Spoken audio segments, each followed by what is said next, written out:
Hello and welcome to the SuperfreakMedia podcast, No Ghouls Allowed, with me, your host, Jonno Butler. Joining me this time are Sarah Thomas. Hello. Richard Parker. Hello. And Liam Banks. Hey, hey, hey. In this episode, we are going to be talking about our favourite Christmas spooky movies.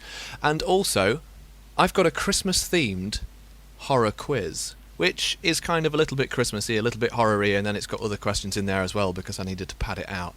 And also, we might have a little chat about what Tom Cruise has been up to in the past few days. Oh. Good old Tom. As it's Christmas, we thought that this month we would talk about our favourite Christmas horror movies. I can see Richard laughing at me there because I normally say this week, even though this is very much a monthly podcast. Sorry. We've all brought one to the table. I'm going to kick things off with my own because I'm the host of the podcast and I can do what I want. Bit selfish, but okay. You cool. know, Rude. it also Season gets of mine out giving, the but way. taking everything. Okay. So, when it comes to Christmas movies,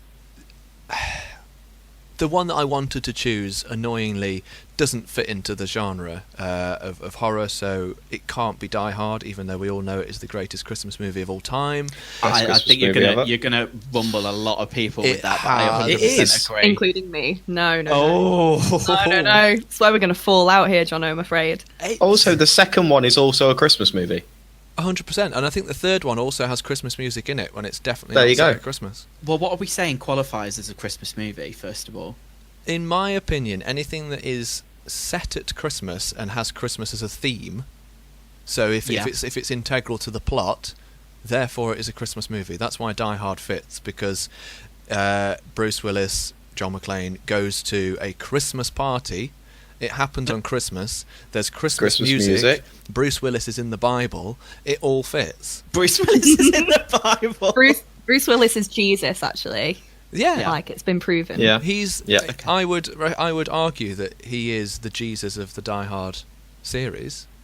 Okay. And then obviously Alan Rickman is Judas? I don't know. I don't know the Bible. Yeah. But that makes sense. We're all religious here, obviously. Yeah. So I'm interested to hear then, Sarah, why you don't think it's a Christmas movie. I guess I can understand why it is, but it just doesn't give me the Christmas feels, if that makes any sense at all. It just doesn't give me the festive cheer that some of the films that we're talking about today do. Even though they're horror. Christmas horror film, does that still give you the festive feels? Oh, yes. Okay. It still does. Okay. I don't know about anyone else, but I feel really, really festive when, spoiler alert, he falls off Nakatomi Tower. It ain't Christmas until Alan Rickman falls off Nakatomi Tower. There you go. Yeah. That's all it needs. That and Now I Have a Machine Gun, Ho Ho Ho. Yeah. Done. I have gone for another 80s movie though for my choice, and I've gone for Gremlins, which interestingly is a film that I hadn't actually seen all the way through until about 2 years ago when we went to a screening of it at the Quad. Wow. Yeah, it was always one of those films that was it was on at Christmas or around Christmas, and I remember certain bits, so I must have watched it every now and then, catching bits here and there. So I remember Gremlins sat smoking around a bar and stuff like that, and I remember the microwave bit, but I don't think I actually saw it until about 2 years ago. And what amazed me was how well it had obviously held up, and I think that's down mainly to the fact that it was all practical effects. I rewatched it yesterday, and the only bit that really stood out as janky to me was the silhouettes of the Gremlins on the cinema screen. That was the only bit that looked a bit naff. Other than that, I was quite impressed. Yeah, and I think is that kind of like stop motion, that kind of bit? I'm not sure. It was because it was silhouettes that it just didn't look realistic. It didn't look like there were enough of them. I couldn't pinpoint what it was about it that didn't work, but for the most part, the film stands up. Oh, definitely. And I think it ticks all the boxes for a Christmas movie. If we're allowing Die Hard, which we are, obviously, to be a Christmas film, then I think Gremlins definitely qualifies. It's got that Christmas spirit, the festive feels, as Sarah calls it, which I think we need to turn into a hashtag. Hashtag festive feels. I just think it's terrific. It's fun. It's funny, and it gives you that kind of warm, fuzzy feeling. Therefore, I didn't realise like how dark it actually is. Yeah, in my head, this was a PG, and then I busted out the DVD the other day, and I was like, "Oh shit, 15, okay." I think that's. Is it actually a 15? Hold on, yeah, I've got the DVD right here. It's crazy. a 15.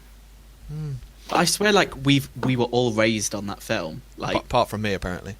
Yeah, well, jeez, that is crazy to me. I mean, it was always one of those films that I thought tread the boundary quite. Let's say it was quite ambitious in terms of how much it was showing young children. Yeah. Particularly like when you mentioned the microwave scene, that is like something that is fully seared into my head as one of the most barbaric things I've ever seen. But yeah, I guess I would not think it was like a 15 though. I would have just thought it was like a 12 maybe. Yeah. Like maximum. I think it was released at that time, wasn't it, when it was either a PG or it was a 15. So maybe now it's been reclassified, I guess, as a 12. But yeah, I think it's interesting, isn't it, when you think about Christmas films, and I know obviously Gremlins is an American film, but Britain especially has this kind of intertwining of horror and Christmas. There's always a ghost story on at Christmas. There's always like a Christmas ghost story, and that's what I kind of love about Gremlins. You know, it's set at Christmas, but at its heart it is a dark tale. Oh, 100%. It's a cautionary tale, isn't it? It's you're being told to do one thing and you don't do it, so reap the consequences ultimately. Exactly. Exactly. It's a morality tale, isn't it? Which a lot of Christmas stories are. Yeah.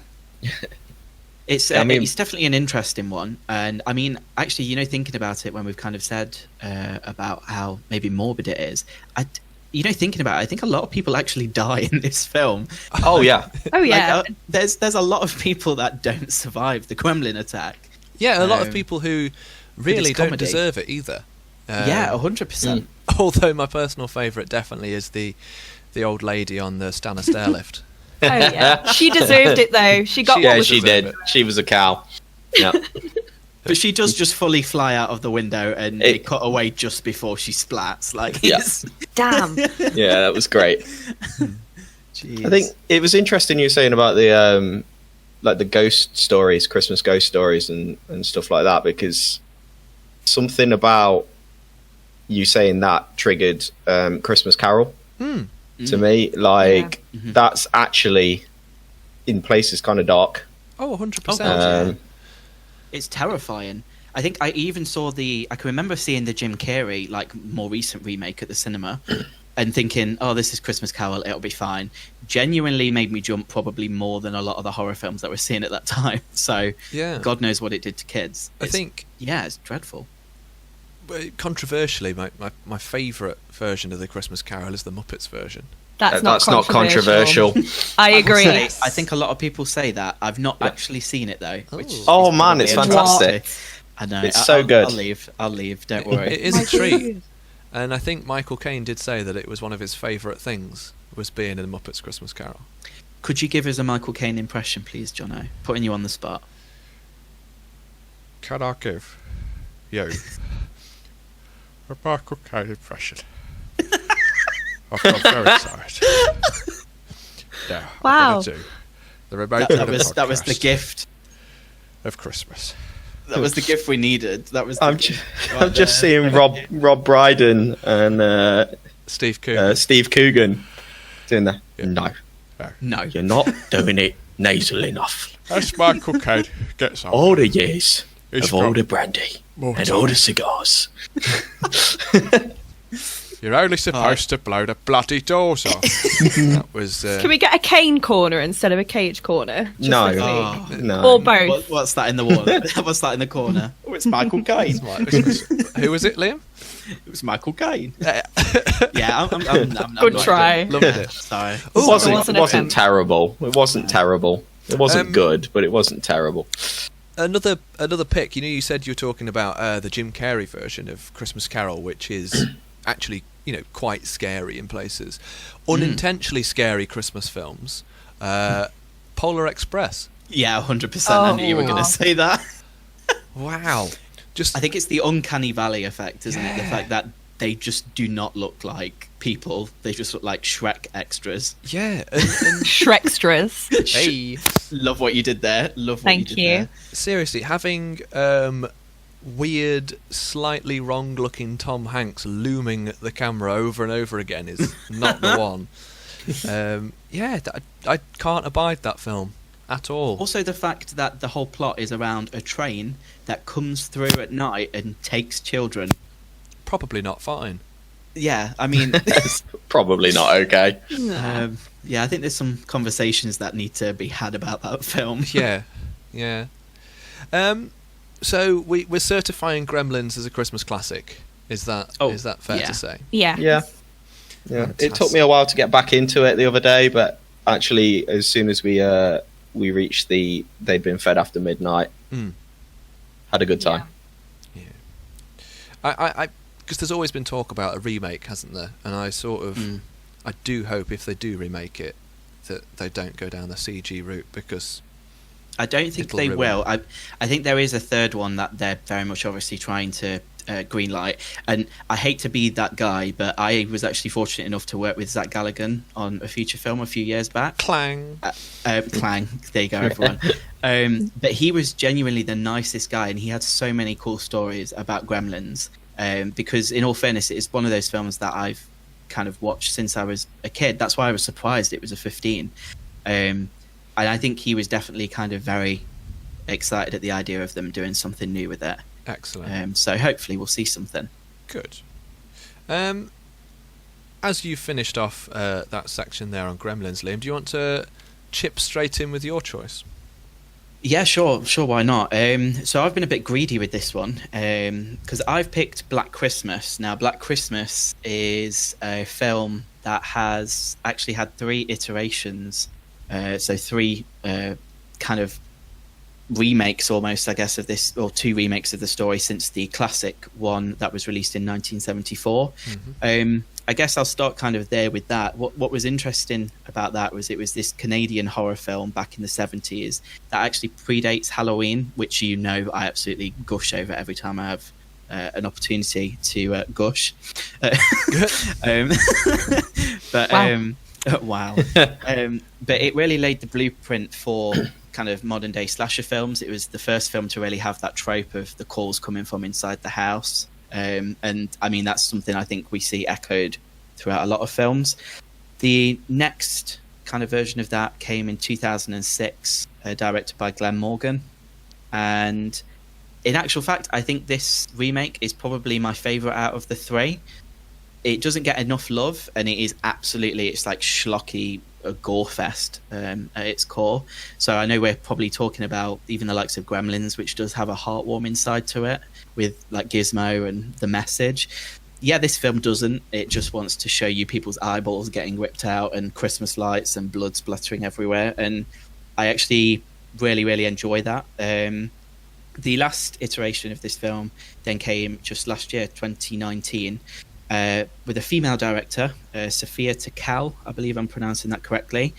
And again, it took the idea, but completely reappropriated it for maybe more of this time. Particularly at this time, we've got the Me Too movement, a lot of things about toxic masculinity. This last film was very much about women rising up and reclaiming a lot of things. But they all kind of center around the real life horrors, I guess, that people can experience in the university and sorority system. So I think on an intellectual level, they're really great to watch. But also, if you want to watch a few people get messed up at Christmas, check out Black Christmas. Oh, very nice. Very nice. Nothing says happy holidays quite like people getting sliced up, does it? There's a lot of slicing and dicing.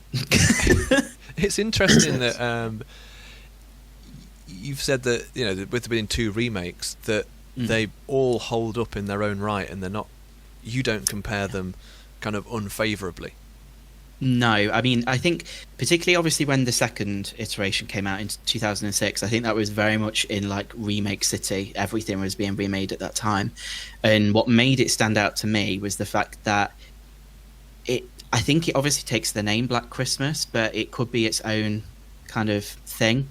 It kind of takes, there's the character of Billy, who's ultimately this person who's terrorizing these sorority girls, and it then develops that backstory, and it was very much in the era of kind of torture porn, Final Destination, so people were used to seeing a lot of violent stuff on screen, so it brought it up to date for that. So that to me is completely different than the intensity and suspense of the original. And then obviously this new one is I guess what Americans call PG-13 now. So it's very much, it was kind of at young teens, I guess, to inspire them to not listen to people who are douches at college when they're older. So it's, yeah, they're all very different. If I had to probably rate them, I'd say I like the 2006 one, the original, and then the last one is probably my least favourite, unfortunately. Yeah, it's interesting because I've, hands up, never seen any of the Black Christmas films. Me neither. I can see Richard shaking his head there. Sarah, have you seen any? No, unfortunately not. You have sold it to me though, Liam, I've got to say. Yeah. I mean, they're very interesting. Like I said, you can watch them in any order. The only thing that really gives them away, I guess, is the fact that people have flip phones in the 2006 version, and then it's a landline in the original. So you've kind of got like this evolution of phones. That's the main thing. So the remakes then, do they have the same characters in it, or is it a different story? They do share similar characters. I mean, in terms of the fact, like I said, with the original and then the 2006 film, there is this character of Billy, who is this person who, I suppose, in the first remake, you kind of learn he originally lived in this house, and there's a reason he just wants to be home for Christmas, and these people are now living in his house. So that's kind of his motivation. And I will say maybe what was maybe a little out of place was there's this whole incest subplot in the 2006 remake, which might put a lot of people off. So I mean, you've got to go into it knowing that you're watching a horror film, whereas I guess the other ones are a little bit lighter on the horror, and it's more about, I guess, just these characters being terrorized as opposed to that sort of thing. Do you think the 2006 version then was really trying to push some boundaries and just kind of including things in there to press as many buttons as possible? Yeah, definitely. I mean, I watched that film for the first time when I was far too young. And again, it was kind of I don't even think I actually watched it like at Christmas time, because I don't think it came out at that time here in the UK. But it was definitely, I still find it being one of those films that I'll kind of go back to every year and watch. Something like Silent Night, Deadly Night. It's absolutely ridiculous, but it's something that everyone kind of maybe knows a little bit about. Yeah. So yeah, it's good fun. I'd say that they're all good fun in their own way. Right. I'm going to crack one of those on over Christmas, I reckon. I'd love to know what you think. Yeah. Next podcast, I'll give you an update. Sarah. Yes. Your choice. So, I am talking about magical, lovely Krampus. So it's one of my favourite sort of Christmassy horror films, albeit a little bit more mainstream. You can watch it on Netflix. You know, it's kind of basic family at Christmas time and everything goes wrong. So created in 2015, obviously. We love things going wrong at Christmas time. Comedy horror, written and directed by Michael Dougherty, featuring, you guessed it, Bavarian folklore monster Krampus from the same name. So I think one of the main things for me is I'm a massive sucker for sort of folklore origin stories and like being like flipped on its head and perhaps being made a little bit more commercially viable, which is, I guess, what this film has made Krampus to be. I have a lot of fun watching it. Before any spoilers like truly begin, I'm now rather scared of gingerbread men, people, and teddy bears, would you believe, and music boxes anyway. But yeah, this film just takes the mix with the music box. So I think for me, for this film, and to be fair, with a lot of the films we've talked about so far, and I know definitely the one that we'll be talking about next, is use of music and just sort of that tongue-in-cheek way of utilising stereotypically happy, lovely, festive, fuzzy-feeling Christmas music, and then sort of either foreshadowing a moment in the film, which this film does a lot, and just making it damn creepy. Like how is I'm Dreaming of a White Christmas and Michael Bublé turn into something so horrendously horrible? So in the opening montage of this film, it's kind of everything that's wrong with Christmas time. So it's a bunch of people kind of like on a Black Friday in the mall, going mental, kicking each other, pushing each other out the way to get the presents and stuff. And like, you reach that moment as a viewer saying, you know what, I'm not even mad if people die in this. Maybe that's just me being wow. Maybe. And so then you've got It's Beginning to Look Like Christmas on at the same time, and then followed by Getting Visited by Saint Nick, when all of the family are in the house and you sort of see everything go to pot, really. So another thing that I really like about this film in particular is sort of how it goes from super merry and bright visually to freezing cold as soon as his letter to Santa gets ripped up. It just turns like it takes quite a dark turn, really, as you'd expect, but I think it looks really pretty. Super blue, super cold, and then when the blizzard hits, it's quite grim, really. And I like how it looks. As basic as me to say that, it does look quite good.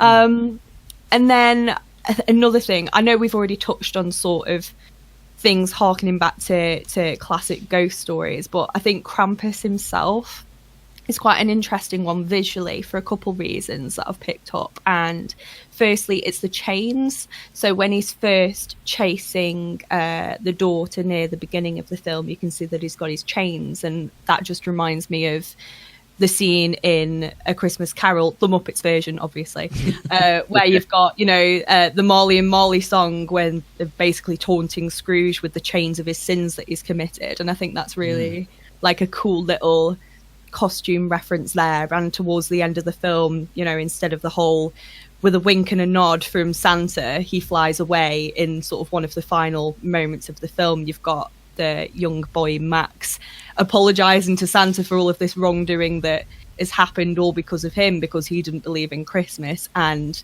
Santa Krampus has a really big tongue. and I know that's really, really weird, but it's, instead of a wink and a nod, he winks and then just like shows his disgusting tongue and then chucks him into the abyss. And I'm like, okay, that's A, disgusting, and B, quite a clever reference for such a commercial Christmas horror film, really. And then lastly, the ending. And I don't know if you guys want to chip in here, for those of you who have seen it. What do you think of the ending? Like, do you think that it's a literal thing, or do you think it's more, are they alive or are they dead, basically, is what I want to ask the opinions of. I very much interpreted it as that they're very much in kind of like purgatory almost now. I think they what has happened to them, and they unfortunately have passed on somewhere else. But Rip. In some kind of weird way, they're now stuck in this idea that he had of Christmas and what he wanted it to be, which then turns out to be like the worst thing ever. Because I also like the fact as well that it was hinted that there's so many people that Krampus has done this to with all of the snow globes. I thought that was really ace. But I don't know, that's how I took it. I took it that, they died.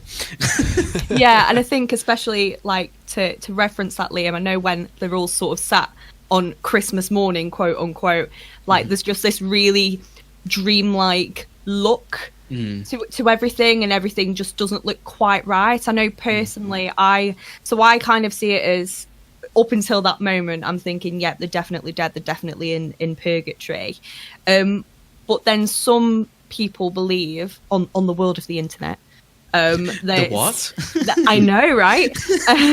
Wow. That Santa has actually forgiven them and the snow globes are being used as kind of like his all-seeing eye. So he's watching all of these families that have wished for, you know, Christmas to be over, or people wishing that the parents weren't so lame and uncool and stuff, and that he's watching all of these people, which could be another take on.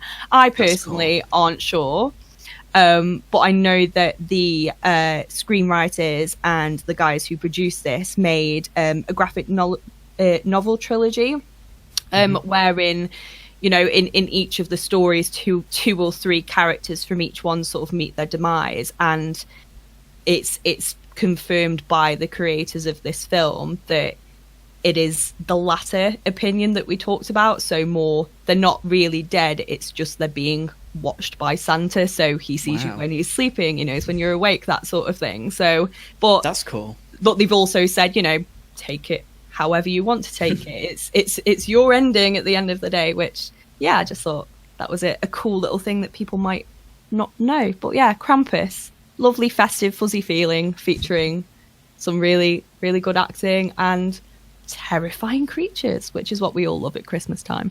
Yeah, it's another one of those films, isn't it, that is, you know, it's that link between Christmas and creepy that goes back, I guess, centuries with this one, because it is based on the kind of the European legend, isn't it?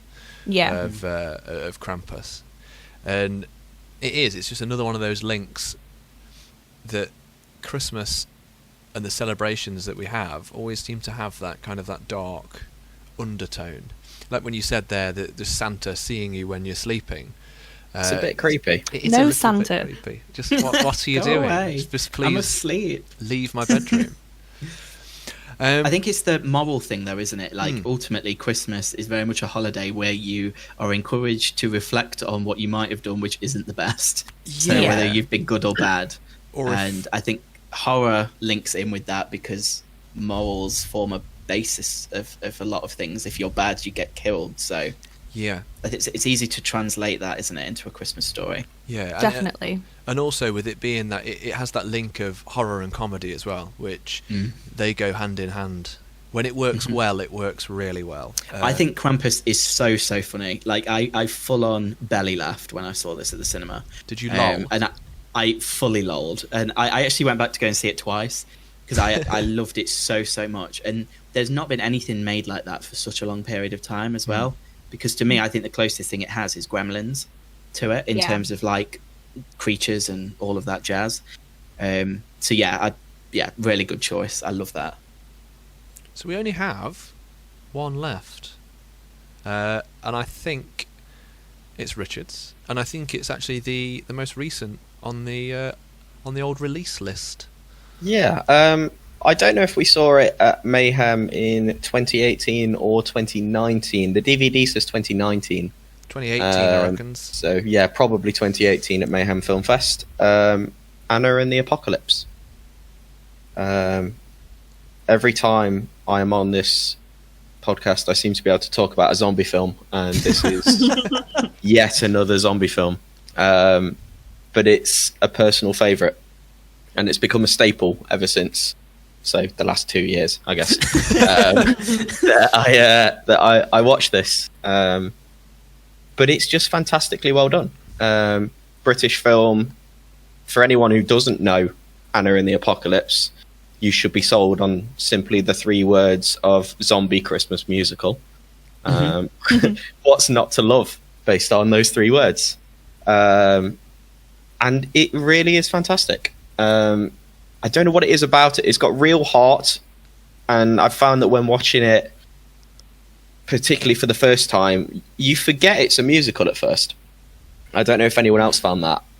You're sat there watching it. You're kind of invested in the story from the off, and the relationship between like Anna and her dad and her friend, and then she starts singing, and you're kind of taken out of it a little bit at first, but you kind of soon come round to the idea of the music, because the music is absolutely phenomenal. In particular, my favourite dish is fish mother flipper, which I remember the director talking about in the Q&A afterwards, about how they'd been struggling to come up with something to put in there, and he just turned up at the studio the next morning and just shouted it at the guy recording all the music, and the other guy just looked him dead in the face and just went, yes. And they wrote it from there to put in.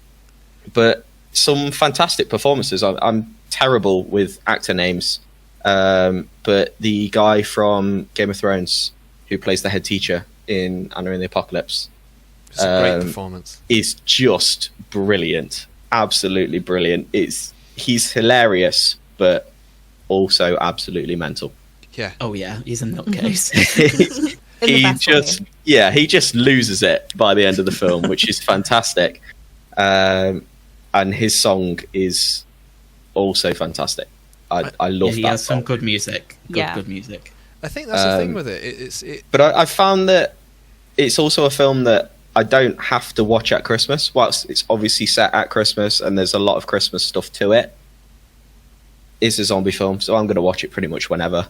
And if I'm having a crappy day at work, sometimes I'll just put the soundtrack on, and it perks me up. The song "Turning My Life Around" just perks me up. Doesn't matter what mood I'm in. If I hear that, I'm dancing whilst I'm picking lights.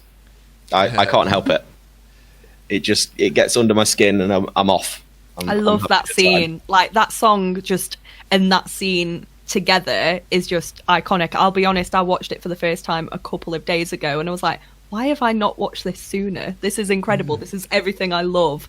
I love music. I love zombies, like you say, Rich, and just the whole thing together. It was just, I just found myself smiling throughout the entire thing, other than one key death that shouldn't have happened, which I think you're all kind of I did the same. I only watched it for the first time, I think, last weekend, because I knew, Rich, you were going to be talking about it. But yeah, I was surprised at how far they went in terms of just killing people. I thought that was really bold, actually. I think that was really, really good. It has. Yeah, they kind of flipped a lot of stuff on its head about who would normally survive, and about so spoiler alert with the where Anna turns to her friend and says, "You're my best friend, right?" And he's like, "Yeah," and she goes, "No, you're my best friend." And like, I was like, oh man, that hits you right in the feels, doesn't it? Like, poor guy. I think it's because it's happened to so many of us. yeah. You're like, oh man, poor dude. Yeah.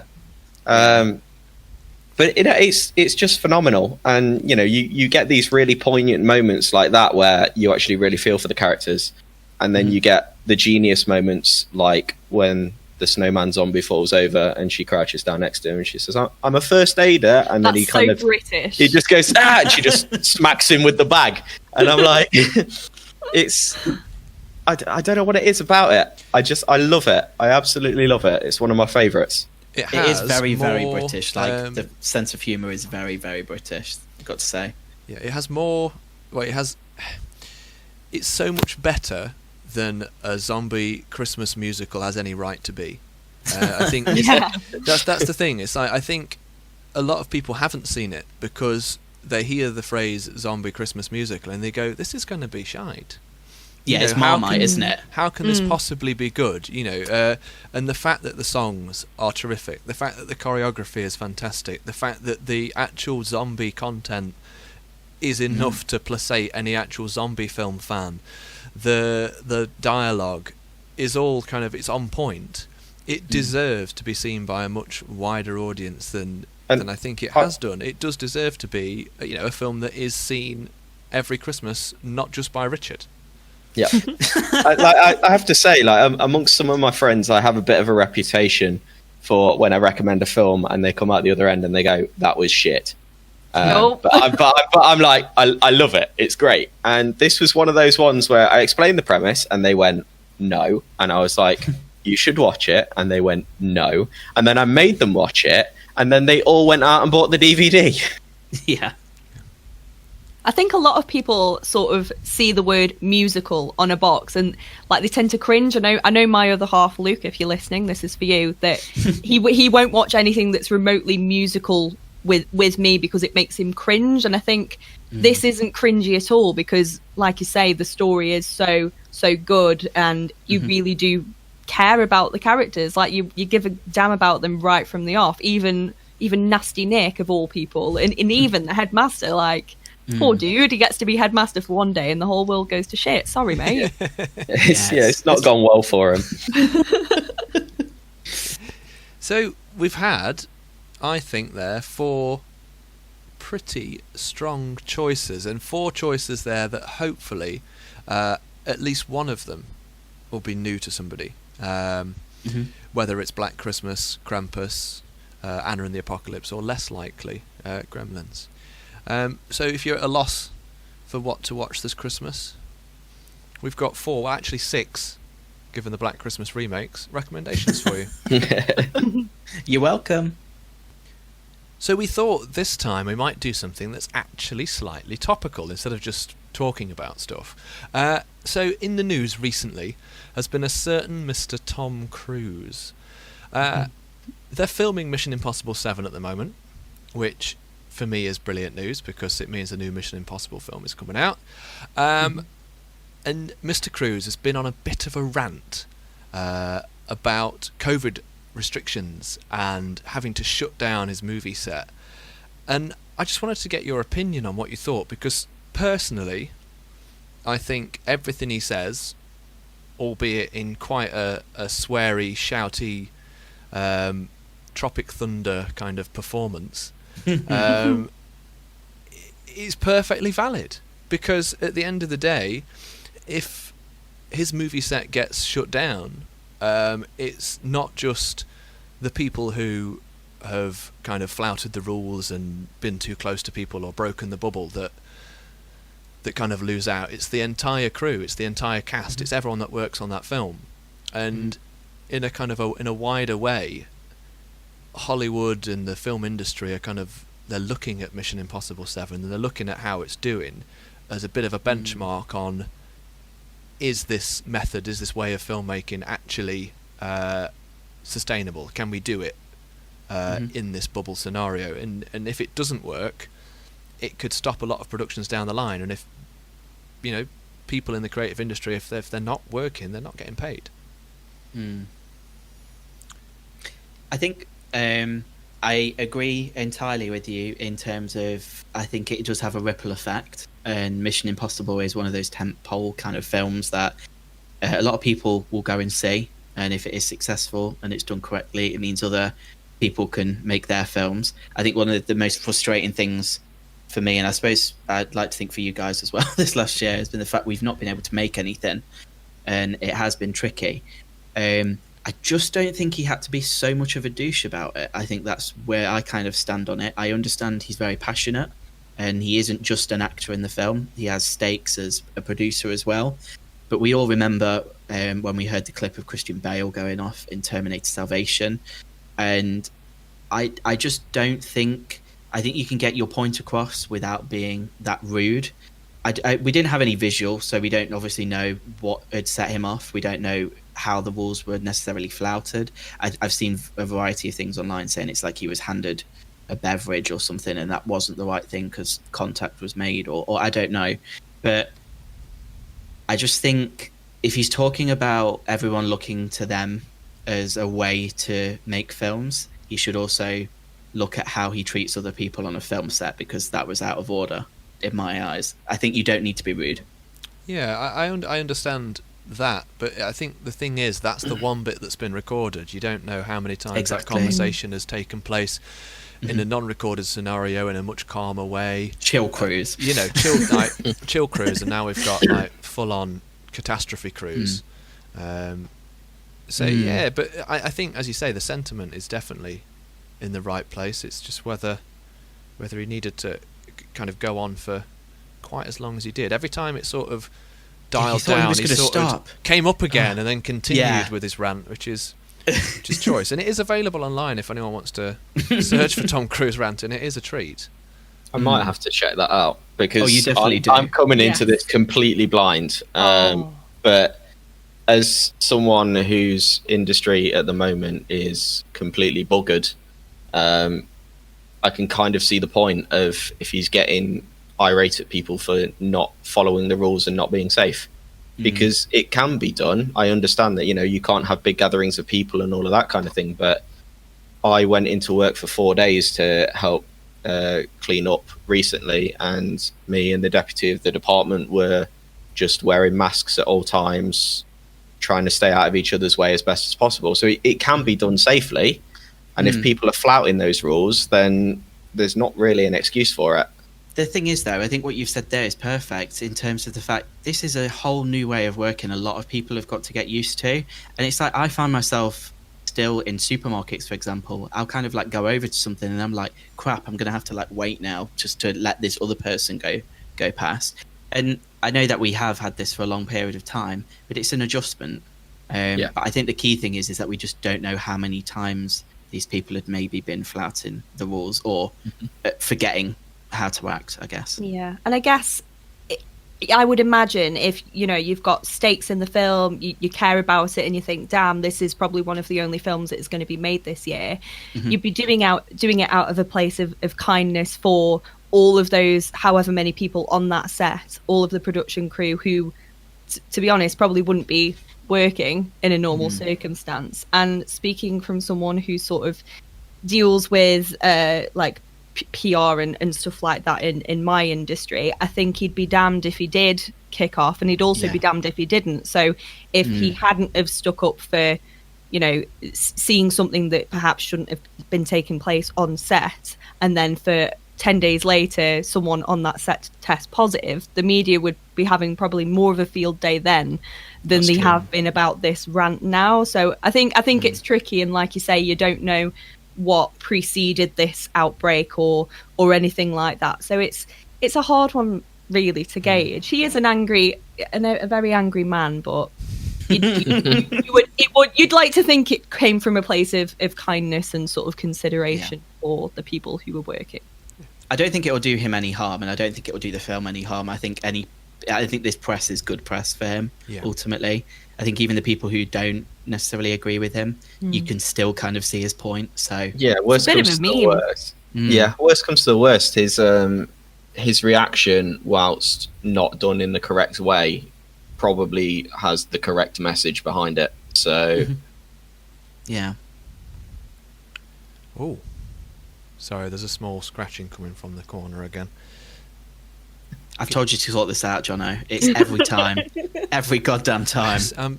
Rich, can you hear it? Yeah, back there. Yeah, he's back there. Sarah? No. Don't think so. It's definitely there. One sec, let me just go in. Rich is moving around his room like we can see him. It is, it's Cage. It's Cage. He's in the corner again. Oh my goodness me.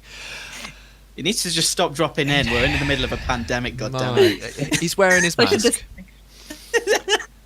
He's 2 meters away. We're okay, Tom. You don't need to come here and tell us off. Cage fact for this podcast. This is a kind of a sad tale about our boy. So we all know that Nicolas Cage is a huge comic book fan. We know from previous podcasts that he named his second son Kal-El after the original name of Superman, and that his own name comes from that of a comic book. So he's a huge comic book fan, and he's a huge comic book collector. And in 1997 he bought a copy of Action Comics #1, which is I believe the first appearance of Superman in a comic. Unfortunately, this comic was stolen from Nicholas in the year 2000, which obviously left him heartbroken. In 2011, however, there was a sale of storage lockers, a little bit like on Storage Hunters or Auction Hunters or one of these programs where somebody just buys an unused storage locker, and inside was Nicolas Cage's copy of Action Comics #1. And it was returned to him in 2011. And what did he do with it, you may ask? Did he frame it and put it on his wall? Did he keep it? And he sold it for a record $2.1 million. And he describes this as being divine providence, which I think is lovely, because I reckon that was probably around the time that he was in quite a lot of debt when he Yeah. bought the house, the 2 islands, the dinosaur skull, and the pyramid. But it was a nice little story about Nicholas there. I'm going to tell that story to my future kids. I think That's you should. so silly. Like, he gets it back and then he just sells it on again. It's very Nick Cage. It's very I Nick think you Cage. should buy that copy for your future kids. Yeah, I think if we all chip in, good Yeah. investment. we could probably at least afford like. I'll put in page. 20 quid. All right. Half a page. Half Yeah. a Half, page. half a page, and the beauty of it is, if we take that half a page, all of a sudden we'll be able to afford the rest of it. This is very 'Cause true, Richard. it won't be worth the money anymore. I would also God, you're a like genius. to Guys, point, we have a plan. I'm going to point people, you guys, and also everyone who listens to the podcast in the direction of a new Reddit that I found, which is r/OneTrueGod, which is Oh, all about Nicolas Cage. of course it is. So what we'll do is we'll probably leave a link to that in the description somewhere. God damn it. We're having to leave so many links in these descriptions because you keep finding Cage-related things. It's, I mean, what you're forgetting is that's perfection right there. So honestly, I discovered it today, which is weird for me because obviously, how have I not discovered this before? It's really active as How well. did you discover it? Did you just Google Nicolas Cage, Our One True God? No, maybe, potentially, but it's got 137,000 members. Jeez. And then you've got everything from your classic Nicolas Cage memes, photos of people dressed in Nicolas Cage like general memorabilia. There's a lady who streams, and in the background it's just got a cardboard cutout of Nicolas Cage. So what you're saying is it's 137,000 people there who should be listening to this podcast every month Yeah. for Cage Corner. Exactly. 100%. 100%. That's all I'm saying. Sort it out, folks. 137,000 absolute legends. There's also motivational quotes with pictures of Nicolas Cage there. Oh, please, can you just read one if you've got one there? Oh, it's a nice quote. It's just a standard one. Those who have the ability to take action have the responsibility to take action, and it's Nick Cage dressed as Superman. Wow. I'm so gutted that didn't happen, you know. Oh, it would have been. I would have loved to have fantastic. seen a Nicolas Cage Superman. Yeah. dear. For $7 million, you can buy a life-size wax figure of Nicolas Cage. Oh, yeah. Was that 7 million? Yeah, Pocket change. that's on Alibaba. Shit. Oh, so it might not be US dollars. Oh. Oh, we'll see. Oh, it's about 7,000 actual dollars. Oh, that's That's doable. pretty good. Now that I think we can afford. Yeah. This is fantastic. So yeah, anybody who wants to, get the latest on the One True God, r/One True God is the place to be. Thanks for the recommendation, Jonno. Anytime. Any time. Probably next month. As it's Christmas, I thought this time we might have a bit of a Christmas quiz. So, not all of the questions are going to be about Christmas, and not all of the questions are going to be about horror, but they're all going to be kind of film related. I've got 2 rounds for you guys to take part in. The second round is a true and false quiz, and the first round that we're going to crack on with is called Real or Fake. So, I'm going to give you the names of some horror films, and I want you to tell me if they are real, legit feature films, or are they fake? Have I totally made them up? So, number 1. Werewolves on Wheels. Real or fake? I'm going trying to real. think it could be like a werewolf biker gang. So I'm going real. Okay, so we've got 2. I'll just for the sake of it, I'll yeah, go fake. real.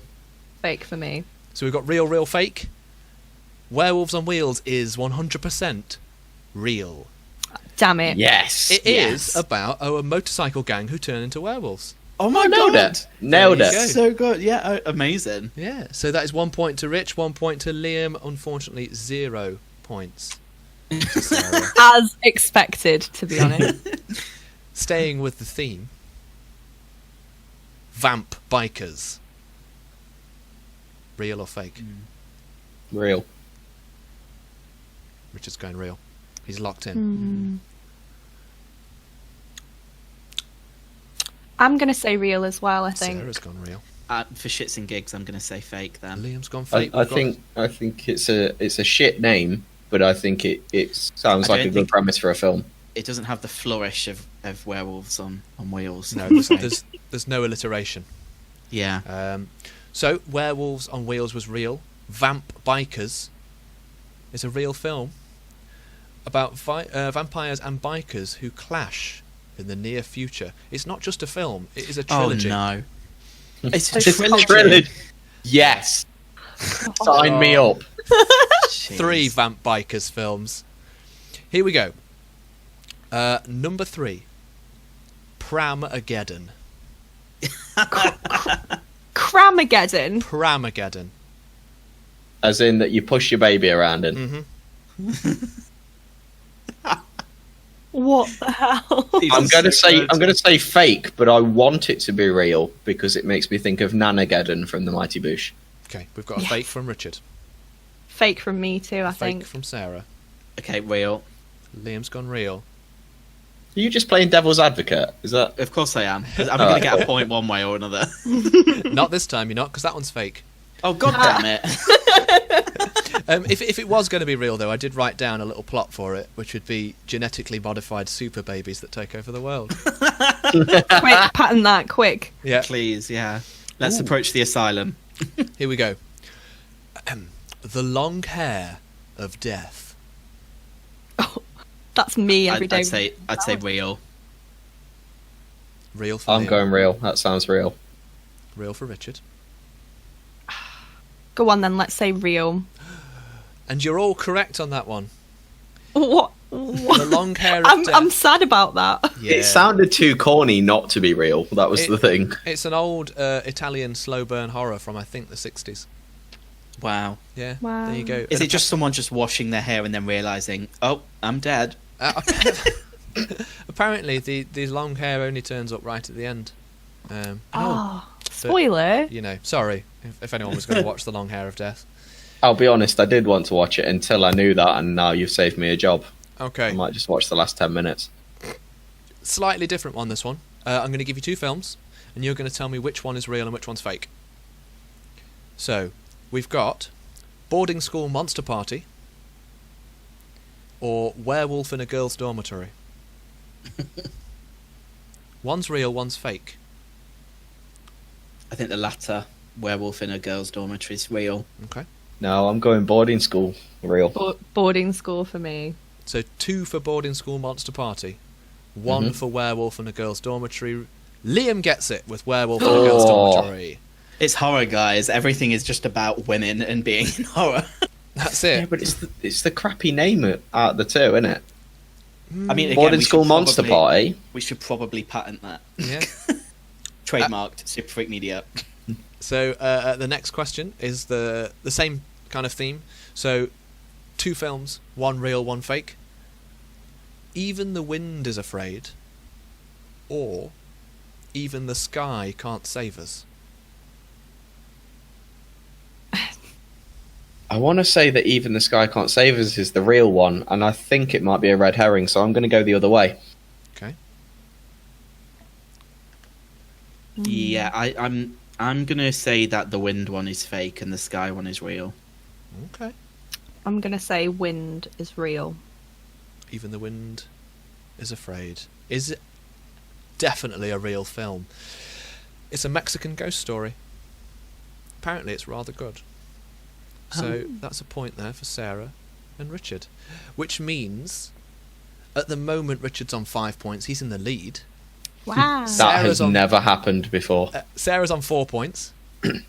She's in 2nd place. And Liam is bringing up the rear in 3rd place. Now, You say it with such contempt, John. Just let's call a spade a spade. Last. Last, yeah. No. Thanks, Jonno. There's a reason I said rear. Because the next question, Are you ready? Mm-hmm. Zombie ass, toilet of the dead. Excellent. Yeah. It was always going to be arse related. Yeah, it's real. Or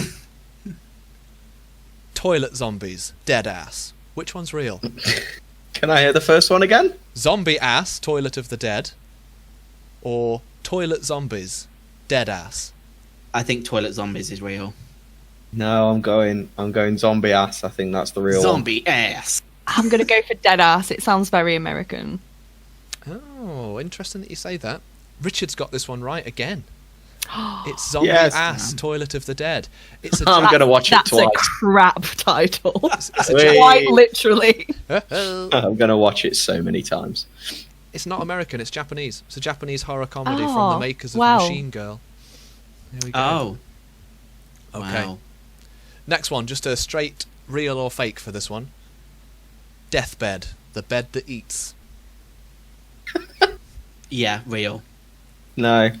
Fake. Real. Point for Liam, point for Sarah, real film. Or Oh. Deathbed, the bed that eats. if you'd have just left it at deathbed, I'd have been all over that. Yeah, but yeah. Bed that eats made me just go, no. Mhm. Next one. The Unliving Room.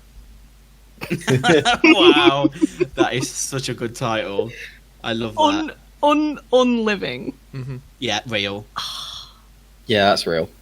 I'm going to go fake. You'd be right to, Sarah, it's fake. Oh, gutted. Get Did you think in. of this? Did Yeah, I you make came this up up, with that one, Jonno? yeah. The Unliving It's very Room. good.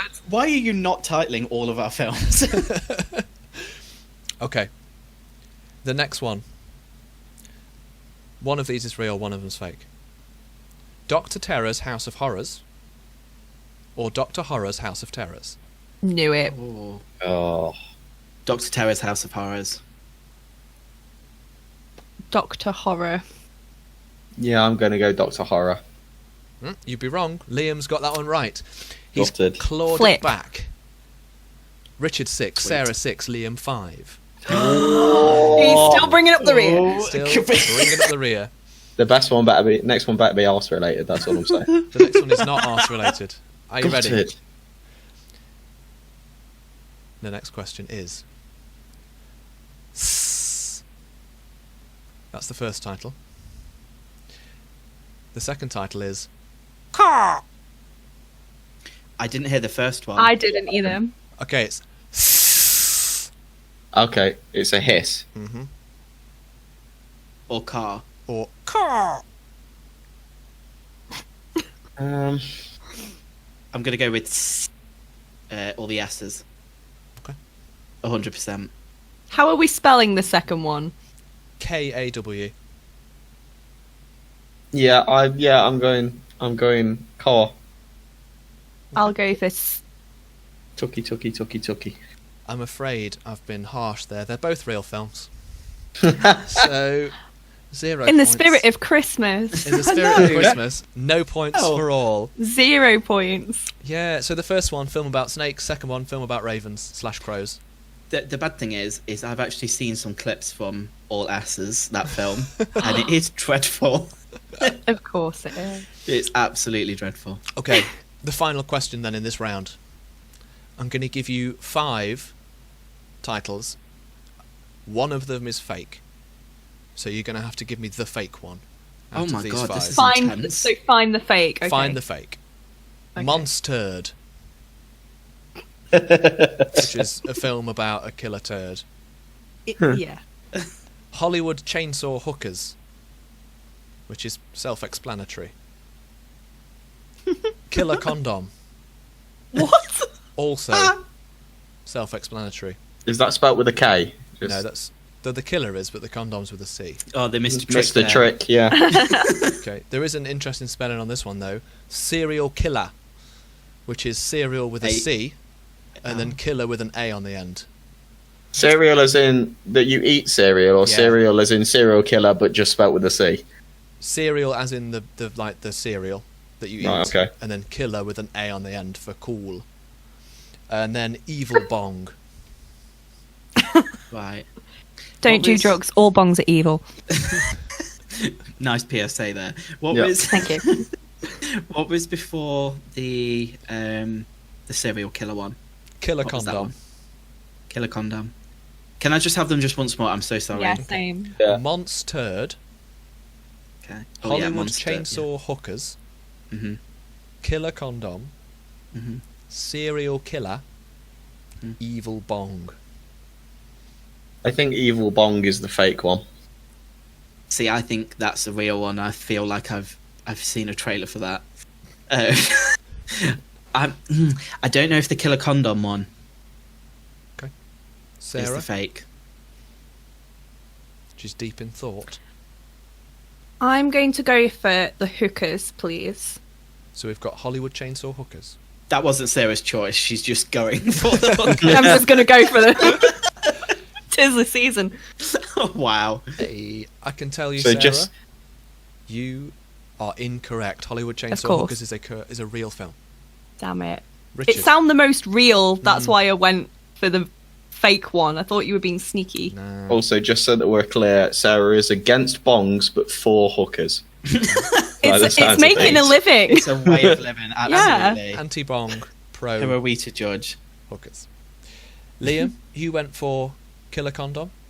Hmm. It's a real film. And look at Amazing. Richard, your choice, Evil Bong. It's a real film. Oh God. Monster'd was a real film. Oh, okay. Serial Killer is fake. You did so well with that, and Yeah. we should have known that you were doing Yeah. something there. To spell it out as well. Yeah. Very Yes, smart. nailed it. There we go. I added 1 two- point well. for Jonno. 1 point for me. I added exclamation marks as well that only I can see. But they're very Oh, important. dear. So, at the end of round 1, Sarah 6 points, Richard 6 points, Liam still bringing up the rear on 5, but there's all to play for in round 2, which is true or false. So, not a Christmas one this time, but in the film Titanic, Leonardo DiCaprio actually sketched the picture that you see of Kate Winslet. True or false? False. False. True, why not? It is false, I'm afraid. So Liam gets a point, Richard gets a point. For a bonus point, can anyone name who actually did sketch the picture? Artist McPherson, Titanic the Third. It's not him. Dave down the road. No? Sarah, any guesses?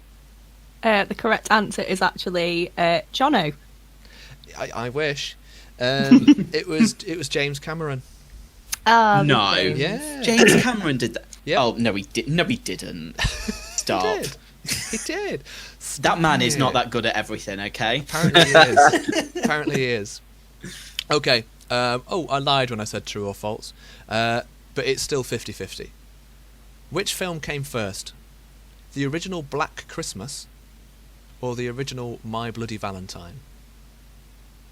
Liam, do not answer first. I'm going My Bloody Valentine. Richard's locked in. Same. Sarah's I'm locked going to in. do terrible at this. I'm going to go with Black Christmas. Liam, you've clawed it back. You're no longer in last Of course place. he is. It's me! Thank It's Sarah. Where I who's belong, to be honest. Slipped to the rear. Yeah, Black Christmas 1974, My Bloody Valentine 1981. There you Mhm. go. Heck. In The Matrix, Neo chooses the blue pill.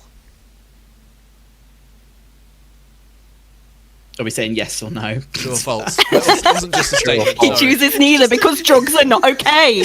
God. Oh my god. No. False. What did you say? He takes the blue pill? Yeah. False. False, whatever. I don't Oh, know. all correct. Congratulations.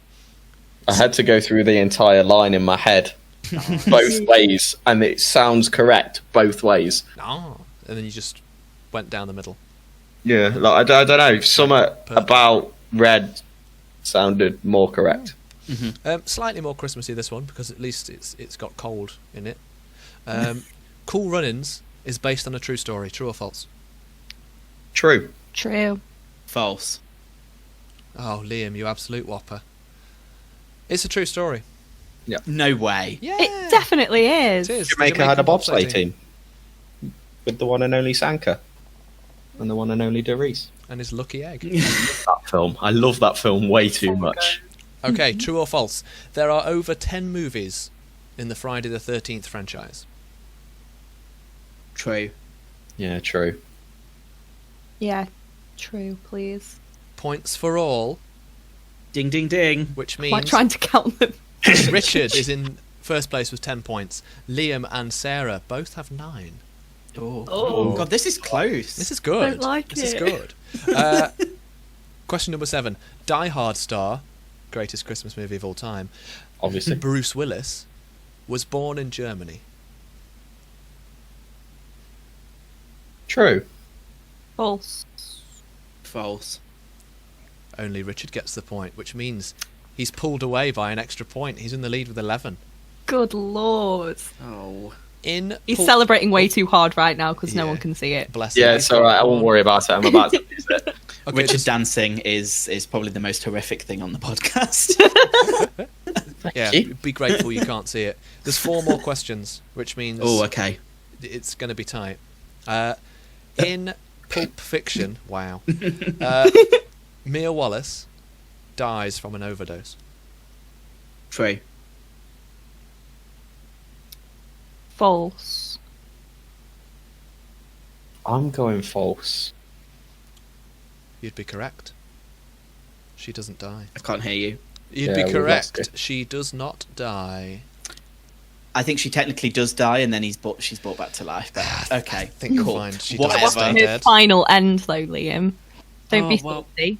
Okay. So I'll be honest, that was was a trick complete question. luck for me because I couldn't remember names. So I was like, what happens if Uma Thurman isn't Mia Wallace?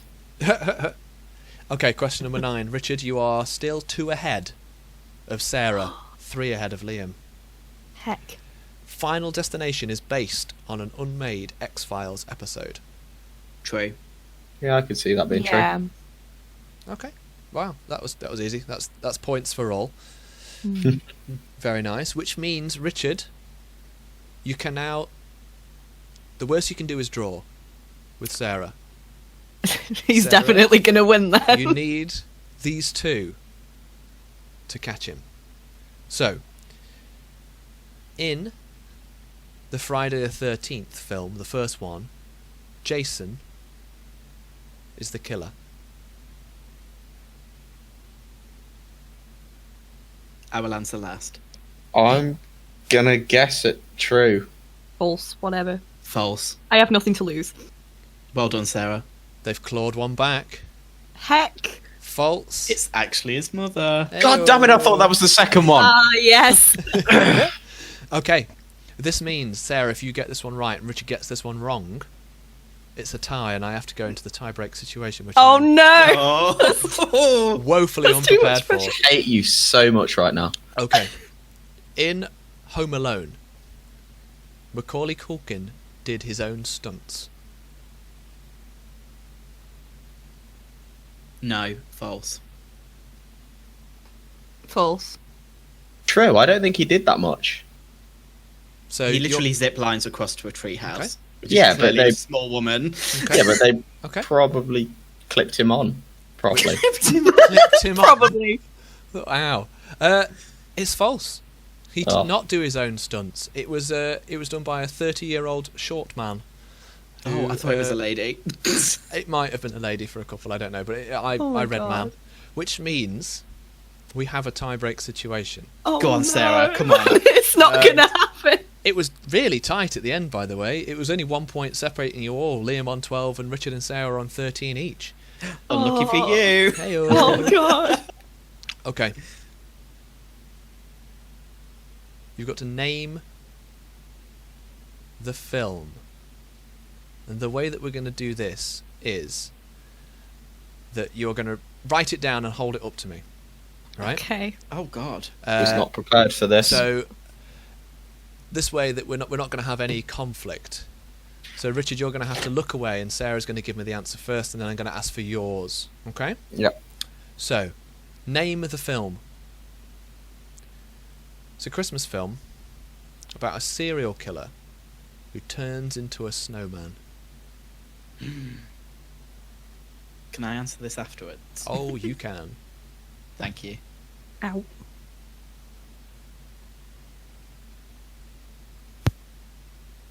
It's so tense. I can see them scribbling. Sarah, whenever you're ready, hold it up I to don't know the how camera. to spell it. That's okay.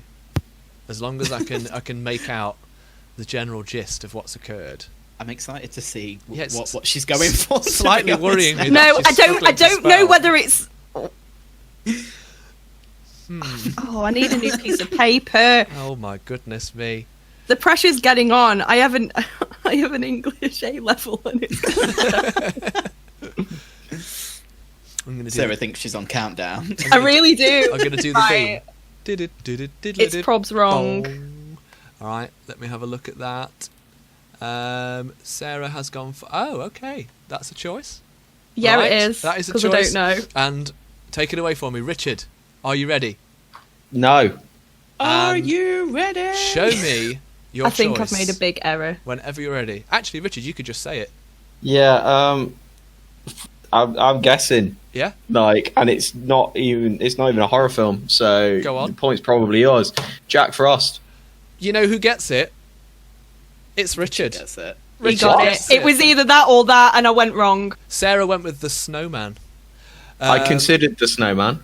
And Richard went with Jack Frost, which is also a Well lovely, heartwarming done. Christmas film. But the version that I wanted was the serial killer snowman version. So, Richard, you are I didn't- today's Christmas film movie super freak champion of the champions, Nicolas Cage, Bruce Willis edition. I'll take that. I'll take that. Well done. Well done, Rich. A word- Because Yeah, I nothing. winged it the entire That way was through. pure luck on the final one. Very good. A worthy second place, though, Sarah. And Thank you. to be honest, I don't think he should be allowed back on the podcast ever again. Possibly the biggest horror fan here, last place, Liam. Yep. So, But it's Christmas, so everyone's a winner. Apart from Liam, Except who for on did this last. podcast. yeah, I was going to say, like, no one's a winner at the minute with COVID. Let's be honest. True. Literally no one in the UK or the world. Sorry to everyone who is in tier 4 at the moment. just Too announced. Oh gosh. So that brings this month's podcast to an end. Congratulations again to our winner, Richard, who won the lovely quiz. And I just want to say that this month we have also relaunched, or Charlie has relaunched, the SuperfreakMedia blog. There'll be a link to that in the description below, and the first blog post is live, which is going to bring you all up to date on what we've been getting up to in the year 2020, which, as you can imagine, has been quite interesting, really, with everything that's been going on. The contest this month is a little bit different. So instead of answering a question, because we've all questioned out today, all we need you to do is share the Facebook post, which will have the YouTube video of this podcast on, with your friends, and anyone that shares it will be entered into the draw to win some Super Freak Media goodies. So all that's left to say then is a big thank you to all of the guests on today's podcast. Thank you to Richard. Thank you to Sarah. Thanks for having me. And thank you, Liam, You are most welcome, Jono. who came. Oh, now I look like an arsehole. Terrible. He wins one quiz and he's like, And that's you know, it. done He's it just right. above all of us. Yep. Arrogance, Lording it mate. over us. Complete arrogance. Thanks, Jonno. No Tom Cruise, problem. what? Sorry, what? So, Merry Christmas, everyone, and we'll see you all in the new year. So remember, keep it creepy, and see you on the other side.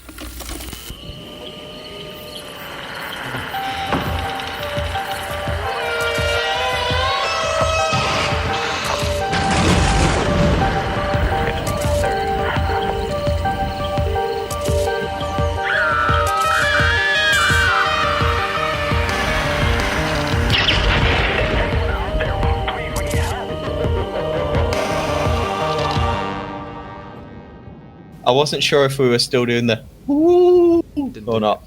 Ew. Oh, were we? No. I don't know. I didn't do it because I wasn't sure. That's I was a waiting for someone else to take the lead. That's a You series went one quiet thing. after you said keep it creepy, and I couldn't hear you, so I was a bit like, oh, okay. Still can't believe how much of an arse Richard is.